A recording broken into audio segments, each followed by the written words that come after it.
In African cricket, one name shone brighter than the rest. A man celebrated as a hero, admired as a pioneer, and worshipped as Kenya's golden boy. But behind the fame, behind the legend, lay a web of secrets, gambling networks, underground fixers, late-night meetings, and money trails that destroyed everything. This is the untold, fully exposed, fully evidenced story of Maurice Odumbe and how one of Africa's biggest cricket icons threw it all away. Maurice Odumbe was born on June 15, 1969, in Nairobi, Kenya. Unlike many players who rose through structured academies, Odumbe built his career on raw talent. His flamboyant batting, electric fielding, and charismatic personality made him the heart of Kenya's cricketing revolution. Key milestones: 1990s. Kenya becomes an ODI nation. Odumbe becomes team leader, public face, and unofficial spokesperson. Plays in 1996 World Cup, beating West Indies. 1999 World Cup. Kenya becomes a rising cricket nation. Odumbe becomes a continental superstar. But fame can infect even the strongest. The spotlight grew, and the temptations grew with it. By early 2000s, whispers had begun. Odumbe was frequently spotted with known Kenyan bookmakers. He was seen in expensive hotels with men linked to illegal cricket betting. Evidence Point 1. ICC Note 2001. ICC Corruption Unit begins observing Odumbe's unusual financial activities. For years, nothing was proven, but everything was suspicious. The breakthrough came from a completely unexpected source: his estranged wife. Evidence Point 2.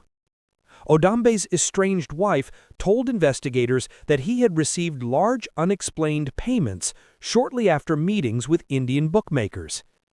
She testified he would suddenly travel, disappear for nights, or take late-night calls during tours.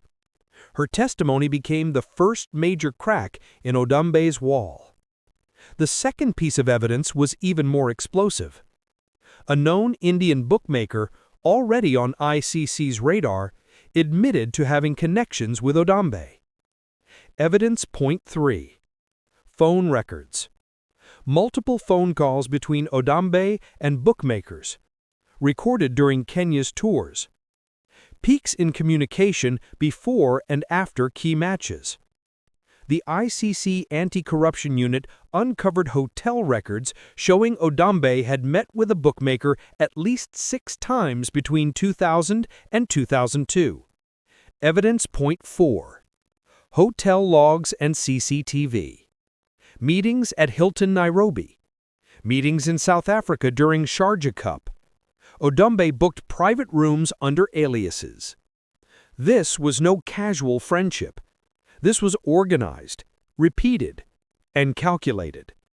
Then came the financial evidence. Evidence Point 5. Bank statements. Sudden unexplained deposits. Payments traced back to accounts linked to suspected fixers.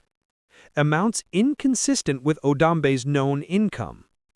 Investigators found he had been paid for information and inside details, including team selection, pitch conditions, dressing room plans, toss decisions.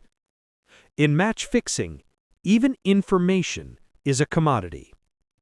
Odumbe's performances suddenly declined. In several ODIs, he played shots no expert could explain. Bowling choices made no tactical sense. Evidence Point 6. Performance analysis. Certain innings matched known fixing patterns. Soft dismissals. Playing against his natural aggressive style. Sudden collapses without pressure. Poor bowling changes when as team senior. Analysts suspected bookmakers were influencing decisions. By 2004, the ICC finally brought Odumbe to an official hearing.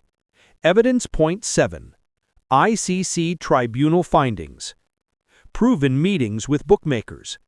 Proven acceptance of benefits. Proven breach of ICC Code of Conduct.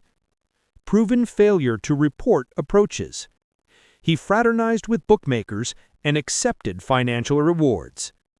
And with that, the inevitable happened. Maurice Odumbe was banned for 5 years from all cricket. The ban devastated Kenya cricket. Team morale collapsed. Sponsorship dropped. Kenya declined from a World Cup semi-finalist to a struggling associate nation. His fall was not just personal.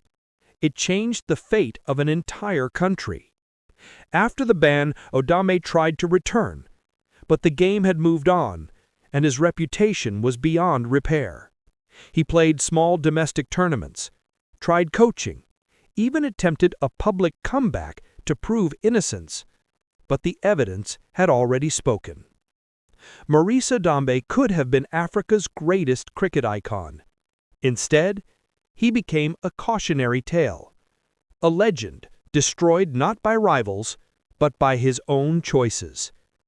Greed is the greatest enemy of greatness. Rise Glyph documentary.